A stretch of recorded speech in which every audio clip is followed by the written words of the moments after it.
దేవునికి స్తోత్రం. ప్రియమైన దేవుని ప్రజలారా, యేసుక్రీస్తు వారిని బట్టి మీకు అందరికీ శుభములు తెలియజేస్తూ ఉన్నాం. ప్రతిరోజు మనం దేవుని వాక్యాన్ని ధ్యానిస్తూ ఉన్నాం. నేటి దినాన మన వాక్య ధ్యానము మత్తయి సువార్త 15వ అధ్యాయము 21వ వచనం నుండి నేను చదువుతాను. యేసు అక్కడి నుండి బయలుదేరి తూరు సీదోనుల ప్రాంతములకు వెళ్ళగా, ఇదిగో ఆ ప్రాంతం నుండి కనాను స్త్రీ ఒకటి వచ్చి, ప్రభువా, దావీదు కుమారుడా, నన్ను కరుణింపుము, నా కుమార్తె దెయ్యము పట్టి బహు బాధపడుచున్నదని కేకలు వేశాను. అందుకు ఆయన ఆమెతో ఒక మాట అయినను చెప్పలేదు. అప్పుడు ఆయన శిష్యులు వచ్చి, ఈమె మన వెంబడి వచ్చి కేకలు వేయుచున్నది కనుక ఈమెను పంపివేయమని ఆయనను వేడుకొనగా, ఆయన ఇశ్రాయేలు ఇంటివారైన నశించిన గొర్రెల యొద్దకే గాని మరి ఎవరి యొద్దకు నేను పంపబడలేదని. ఆయనను ఆమె వచ్చి ఆయనకు మ్రొక్కి, ప్రభువా, నాకు సహాయం చేయమని అడిగాను. అందుకు ఆయన పిల్లల రొట్టె ముక్క తీసుకొని కుక్క పిల్లలకు వేయుట యుక్తము కాదని చెప్పగా, ఆమె నిజమే ప్రభువా, కుక్క పిల్లలు కూడా తమ యజమానుని బల్ల మీద నుండి పడు మొక్కలను తినును కదా అని చెప్పాను. అందుకు యేసు, అమ్మా, నీ విశ్వాసము గొప్పది, నీవు కోరినట్టే నీకు అవును గాక అని ఆమెతో చెప్పాను. ఆ గడియలోనే ఆమె కుమార్తె స్వస్థత నొందెను. హల్లెలూయా. ఈ కానాను స్త్రీ యొక్క విశ్వాసము గొప్ప విశ్వాసం. యేసుక్రీస్తు వారు బైబిల్ గ్రంథంలో అనేక మందికి ఆయన కొన్ని మాటలను చెప్పారు వారి విశ్వాసాన్ని బట్టి. అందులో ఈ కానాను స్త్రీ యొక్క విశ్వాసం అట గొప్పది. ఎందుకు ఈమె యొక్క విశ్వాసము గొప్పది అంటే, ఈమె యేసుక్రీస్తు వారు తూరు సీదోను పట్టణ ఆయన వస్తూ ఉంటుండగా ఆమె యేసుక్రీస్తు వారిని కూర్చిన మాట విని, ప్రభువా, దావీదు కుమారుడా, నన్ను కరుణించు అని కేకలు వేయడం ప్రారంభించు. ఆయన నడుచుకుంటూ వెళ్ళిపోతున్నారు. ఆయన వెనకాతల శిష్యులు వెళ్తున్నారు. ఆ వెనకాతల జనసమూహం వెళ్తున్నారు. వారెవరిని కూడా పట్టించుకోకుండా ఆమె ప్రభువుని పిలవటము ప్రారంభించింది. ఏమని పిలుస్తుందంటే, దావీదు కుమారుడా. అంటే దావీదు కుమారుడని ఈమెకి ఎలా తెలిసింది? ఈమె ఒక కానాను స్త్రీ, కనానీయులు. మనం బైబిల్ గ్రంథంలో వింటాం వారి గురించి. అంటే మన భాషలో కన్యరాలు అనుకుందాం. ఈమెకు యేసుక్రీస్తు వారు దావీదు కుమారుడని ఎలా తెలిసింది? ధర్మశాస్త్రంలో కదా వ్రాయబడి ఉంది. అంటే ఈమె దేవుని వాక్యం ధర్మశాస్త్రాన్ని వినేనా ఉండాలి, లేదా చదివేనా ఉండాలి. దావీదు వంశంలోంచి చిగురు అనే ప్రభు అయిన యేసుక్రీస్తు వారు వస్తారని, మెషియా వస్తారని ఈమె చదివి ఉండాలి, లేదా దేవుని వాక్యాన్ని విని ఉండాలి. అంటే బైబిల్ గ్రంథంలో వ్రాయబడలేదు అక్కడ. అయితే ఆమె ఆ మాట విని, ఆ మాటను పట్టుకొని యేసుక్రీస్తు వారు చేస్తున్న అద్భుతాలు, ఆయన చేస్తున్న ప్రసంగాలు, ఆయన చేస్తున్న సువార్త పరిచర్యను, ఇవన్నీ కూడా ఆయన యొక్క విధానాన్ని విని ఆమె యేసుక్రీస్తు వారే మెస్సియా అని గ్రహించింది. హల్లెలూయా. కొంతమంది ప్రభువులోకి రాకపోయినా, ప్రభువుని అంగీకరించకపోయినా ఆయన సర్వశక్తి కలిగిన దేవుడని ప్రతి ఒక్కరికి తెలుసు. నిజమేనండి, యేసు ప్రభువారు ఎంత గొప్పవాడో అంటారు మనం ప్రభువుని గురించి చెప్పినప్పుడు. అలాగే ఈమె కూడా ధర్మశాస్త్ర గ్రంథాన్ని విని లేదా చదివిందో అందులో గ్రహించేది ఏంటంటే, మెస్సియా వస్తాడు, ఇశ్రాయేలుని ఉద్ధరిస్తాడు అన్న మాటను ఈమె గట్టిగా నమ్మింది. యేసుక్రీస్తు వారు చేసిన కార్యాలన్నీ కూడా ఈమెకు మెస్సియాకి ఈమె నమ్మిన దానికి యేసుక్రీస్తు వారు మెస్సియా అనడానికి చాలా దృఢంగా కనబడుతున్నాయి, ఆధారకరంగా కనబడతా ఉన్నాయి. అందుకే ఆమె దావీదు కుమారుడా, నన్ను కరుణించు అనగానే యేసు ప్రభువారు మాట్లాడలేదు. ఎందుకు? ఈమె విశ్వాసము ఇంతవరకేనా, ఇంకా ఈమె విశ్వాసం ఎంతవరకు ఉంది అని ప్రభువారు మౌనంగా వెళ్ళిపోతున్నారు. హల్లెలూయా. కొన్ని విషయాల్లో మన జీవితాల్లో కూడా కొన్ని కష్టాలు, శ్రమలు వచ్చినప్పుడు, బలహీనతలు వచ్చినప్పుడు మనం ఎంత ప్రార్థన చేసినా వాటికి సమాధానం రాదు. ఏంటి ప్రభువా, నువ్వు మౌనమైపోయావు తండ్రి, ఎందుకు నాయన నాకు సమాధానం ఇవ్వటం లేదని మనం కూడా వేసారిపోతూ ఉంటాం. ఈమె కూడా అలాగే ఉంటుందా? వేసారిపోతుందా? నువ్వేం దావీదు కుమారుడివి అని ఆయన నిందిస్తుందా? లేకపోతే తన విశ్వాసాన్ని ఇంకా ప్రతిష్టంగా గట్టిగా పట్టుకుంటుందా అని చెప్పి ప్రభువారు ఆమెను పరీక్షిస్తూ ఉన్నారు. హల్లెలూయా. అయినా ఆమె ఇంకా పట్టు వదలకుండా కేకలు వేస్తే వెనకాతలు ఉన్న శిష్యులు చెప్తున్నారు, ఈమె కేకలు వేస్తుంది, ఈమెను పంపించేయవచ్చు కదా ప్రభువా అని చెప్పినప్పుడు ప్రభువారు అంటారు, ఇశ్రాయేలు వద్దకే వచ్చారు కానీ మరి ఎవరి దగ్గరికి రాలేదు అని యేసుక్రీస్తు వారు చెప్తా ఉన్నారు. ఎందుకు? ఈమెకు ధర్మశాస్త్రం తెలుసు, ఈమెకు ఈయన మెస్సియా అని తెలుసు, ఈయన లోకరక్షకుడని తెలుసు. కనుక దేవుడు కరుణిస్తాడా, నేను ఇంకా వేదనగా అడిగితే ఆయన నాకు సమాధానాన్ని ఇస్తాడా అని వేచి ఉంటుందా, లేకపోతే ఆమె చింతించి అలిగి లేదా ప్రభుని దూషించి వెళ్ళిపోతుందా అని చెప్పి ప్రభువారు ఆమెను పరిశోధన చేస్తూ ఉన్నప్పుడు ఆమె పట్టు వదలకుండా కేకలు వేస్తుంది. ఆ తర్వాత దావీదు కుమారుడా నన్ను కరుణించు అని ఆమె అడుగుతున్నప్పుడు అక్కడ అంటారు, ప్రభువారు ఆయనకు మ్రొక్కిందంట. ఇశ్రాయేలు నశించిన వారి ఇంటికే గాని మరి ఎవరి యొద్దకి నేను పంపబడలేదని చెప్పినప్పుడు ఆమె వచ్చి ఆయనకు మ్రొక్కిందంట. నిజమే ప్రభువా, నువ్వు ఇశ్రాయేలు వరకే వచ్చావు, కానీ నీకు నేను నమస్కారం చేస్తున్నాను, నాకు సహాయం చేయి ప్రభువా అని మ్రొక్కితే చూడండి, కేకల నుంచి మ్రొక్కిన దగ్గరికి వచ్చింది, అంటే పాదాలు పట్టుకున్న దగ్గరికి వచ్చింది, అంటే ప్రభువుకి దగ్గరగా అయిపోయింది. ఆమె కేకలు ఎందుకు కేకలు వేస్తారు? దూరంగా ఉన్నవంటి వారిని కేక వేసి పిలుస్తారు. ఇప్పుడు ఈమె ప్రభువుకి దగ్గరగా వచ్చేసి ఆయనకు మ్రొక్కుతూ ఉంది, అంటే ప్రభువారి యొక్క పాదాలను పట్టుకుంది. ఆమె పాదాలను పట్టుకున్నప్పుడు ప్రభువారు ఏం చేయాలి? అమ్మా, నువ్వు చాలా మంచిదానివి, నేను ఎంత మాట అన్నా సరే నువ్వు బాగానే నా దగ్గరికి వచ్చి నన్ను మ్రొక్కుతున్నావు, సరేలే నువ్వు అడిగింది నీకు ఇచ్చేస్తున్నాను పో అని చెప్పేసి ఆయన అన్నారు. ఆయన ఏమో అలాగ అనలేదు, అసలు అలాగే మాట్లాడారు ప్రభువారు, అలా కూడా అనలేదు.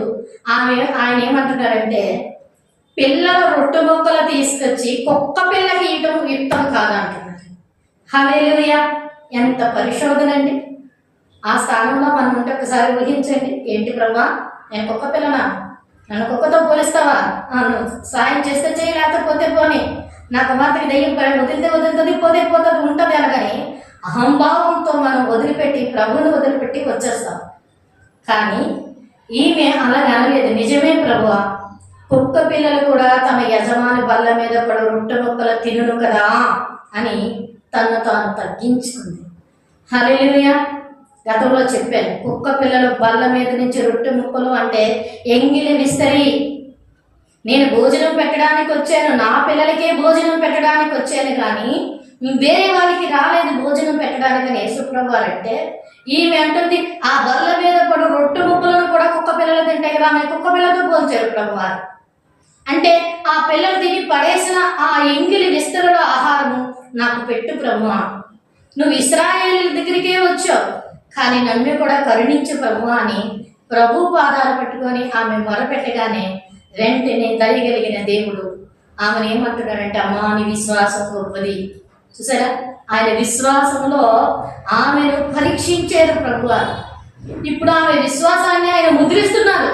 నీ విశ్వాసం గొప్పది, నువ్వేదైతే కోరుకుంటున్నావో అది నీకు జరుగుతుందనగానే ఆ గడియలోనే ఆయన మాట సెలవివ్వగానే వెంటనే ఆమెకు తన బిడ్డలో ఉన్న ఆ దెయ్యం వదిలి వెళ్ళిపోయింది. హల్లెలూయా! మనం కూడా కొన్ని విషయాల్లో ఎంత ప్రార్థన చేసినా దేవుని యొద్ద నుంచి సమాధానం రాదు. తిరిగి మన కోపం పుట్టేలాగా, మనం వేసారిపోయేలాంటి అనుభవంలోనికి మనం వెళ్ళిపోతూ ఉంటాం. ఎందుకు దేవుడు ఇలా చేస్తున్నారు? ఆయన ప్రేమ కలిగిన దేవుడు కదా, ఎందుకు నేను ఇంత ప్రార్థన చేసినా నా ప్రార్థనకి సమాధానం రావటం లేదు? నా కుటుంబ సమస్యలో నేను కన్నీటితో మునిగిపోతా ఉన్నాను, నేను వేదనకి గురి అవుతా ఉన్నాను. ప్రభువారు ఎందుకు నా యొక్క విశ్వాసాన్ని, ఆయన నా ప్రార్థనకి నాకు సమాధానం ఇవ్వలేదు అంటే ఆయన నీ విశ్వాసాన్ని పరిశోధన చేస్తా ఉన్నారు. హల్లెలూయా! నీకెంతవరకు ఓర్పు? ఆమెకు ఓర్పు ఉంది, సహనం ఉంది, తగ్గించుకుంది. కేకలు వేసినప్పుడు ఆయన మాట్లాడుకుంటా వెళ్ళిపోతున్నప్పుడు ఆమె ఓర్పు కనబడింది. ఆయనకు వచ్చి మ్రొక్కినప్పుడు ఆమెలో సహనము, అంటే కోపంతో ఊగిపోకుండా సహనం కలిగి, కుక్క పిల్లలు కూడా తమ యజమాని బల్ల మీద నుండి కూడా రొట్టె ముక్కలు తింటాయి కదా ప్రభా అని ఆమె అడిగింది. ఆమెలో సహనం కనబడతా ఉంది. తరువాత ఆమె విశ్వాసం పరీక్షలో ఆమె నెగ్గింది. దృఢమైన విశ్వాసం. యేసుక్రీస్తు వారు అంటున్నాడు, గొప్ప విశ్వాసం అంట. ఆయన చాలా మందికి విశ్వాసం మీద ఆయన ముద్ర వేశాడు. ఇశ్రాయేలులో ఇలాంటి విశ్వాసం నేను ఎవరికీ చూడలేదని ఒకరికి, నీ విశ్వాసమే నేను స్వస్థపరిచిందని ఒకరికి, ఇలాగా రకరకాలుగా ఆయన విశ్వాసంలో కొంతమందిని ముద్రించారు. ఈ కానాను స్త్రీని ఆయన విశ్వాసం గొప్ప విశ్వాసం. హల్లెలూయా. యేసుక్రీస్తు వారి నోటి నుంచే అమ్మా నీ విశ్వాసం గొప్పది అంటే ఆ జన్మ, ఆ జీవితము ధన్యమైపోతుంది. మరి మనము ప్రభువుని అంగీకరించిన నీవు నేను మన విశ్వాసం దృఢంగా ఉండాలి. ఎన్ని సమస్యలు వచ్చినా, ఎన్ని శ్రమలు వచ్చినా, నువ్వు ఎంత ప్రార్థన చేసినా ప్రభు దగ్గర నుంచి నీకు సమాధానం రాలేదు అంటే నీ విశ్వాసం ఎలాంటిది? ఆల్రెడీ ఆమెకు పరీక్ష అయిపోయింది. ఎందుకంటే ఆమె గుర్తించింది ఈయన మెస్సియా అని.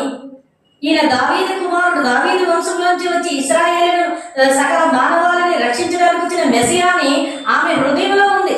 ఆమె పిలుస్తుంది కదా, దావీదు కుమారుడా అని ప్రభుని పిలుస్తుంది కదా. ఆమెకు పరీక్ష అయిపోయింది. ఆమె ఒక విశ్వాసి.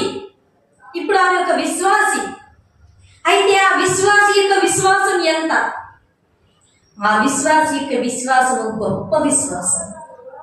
ప్రభుని ఎన్ని అవంతరాలు వచ్చినా, ప్రభు దగ్గర నుంచి సమాధానం రాకపోయినా ఆయన పాదాలు పట్టుకుని ఆమె దూరం ఉన్న ఆమె తన ఓర్పుతో సహనంతో ప్రభు పాదాల దగ్గరికి వచ్చేసింది. ఇంకా ప్రభు పాదాలు విడవకుండా మ్రొక్కి ప్రార్థన చేస్తూ అడుగుతూ ఉంది, గోజాడుతూ. వెంటనే ఆయన నీ విశ్వాసం గొప్పది అన్నారు. వెంటనే ఆమె తన జీవితంలో గొప్ప అద్భుతాన్ని చూసింది. అనేక దినాలు పెట్టో, నెలలు పెట్టో, సంవత్సరాలు పెట్టో తన కుమార్తె దెయ్యం పట్టి బాధపడుతుంది. ఒకవేళ బహుశా ఈమె యొక్క బాధనే ప్రభువారు ఇక్కడికి వస్తే, ఈ తూరు సీదోనులు ఈ పట్టణాలకు వస్తే నా కుమార్తె గురించి ప్రభువుకి చెప్తానని ఆమె ఎదురు చూస్తుందేమో నిరీక్షణ కలిగి. బైబిల్ గ్రంథంలో రాయబడలేదు. ఆమె నిరీక్షణ కలిగి ఎదురు చూస్తుందేమో. ఆమె ఎదురు చూసిన దాన్ని బట్టి ప్రభువారు అక్కడికి వెళ్ళారేమో. ఆయన ఊరకనే ఎక్కడికి వెళ్ళరు. ఆయన అనుకున్న ఒక అద్భుత క్రియలు, ఆశ్చర్య క్రియలు, ఒక విశ్వాసి, ఒక బిడ్డ దేవుని వైపు చూస్తూ ఉన్నప్పుడు ఆమెను లేదా అతనిని బలపరచడానికి ఆయన వెళ్తారు. హల్లెలూయా. మన మార్కు సువార్త 2వ అధ్యాయంలో చూస్తాము.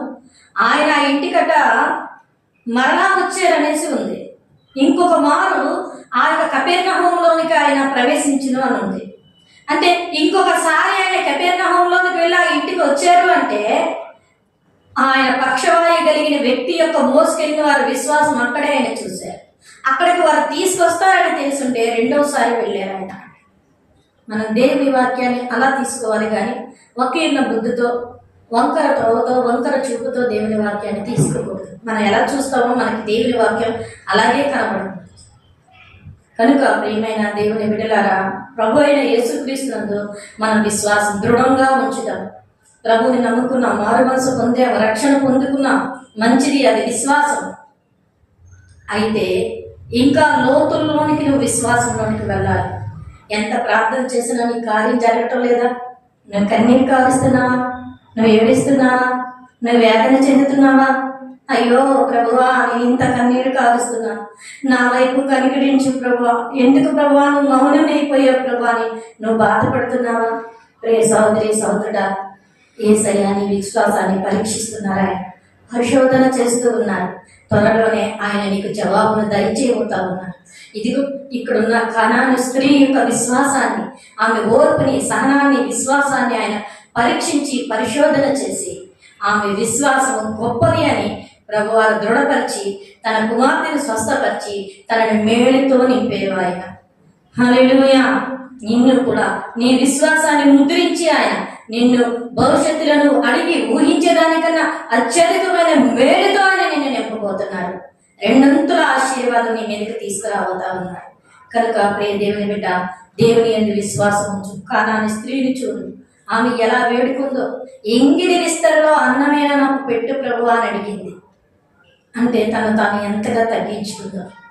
నీవు, నేను, మనం కూడా మన జీవితాల్లో దేవుని దగ్గర తగ్గించుకుని మన విశ్వాసాన్ని బలపరుచుకొని దృఢపరుచుకొని దేవుని వైపు చూస్తూ దేవుడిచ్చిన దీవెన ఆశీర్వాదాలు పొందుకుందాం.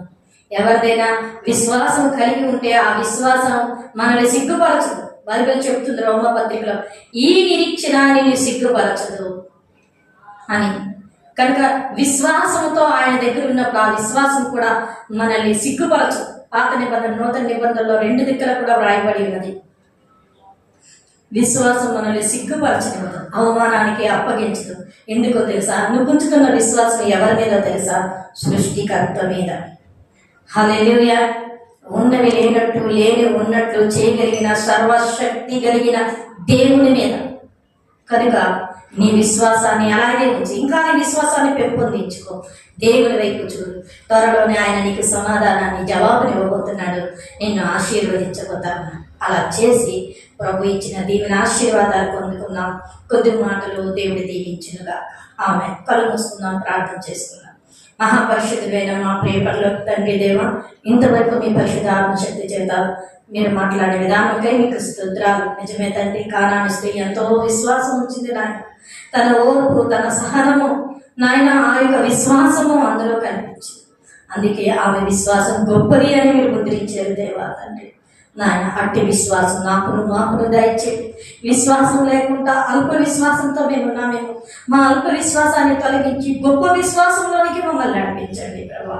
ఎత్తబడిన వాక్యం 3 ఫలించలాగిన సహాయం దయచేసి మీరే మహిమ పొందుకోమని యేసు పరిశుద్ధ నామమున స్తుతించి వేడుకొంచున్నాం పరమ తండ్రి. ఆమేన్. God bless you.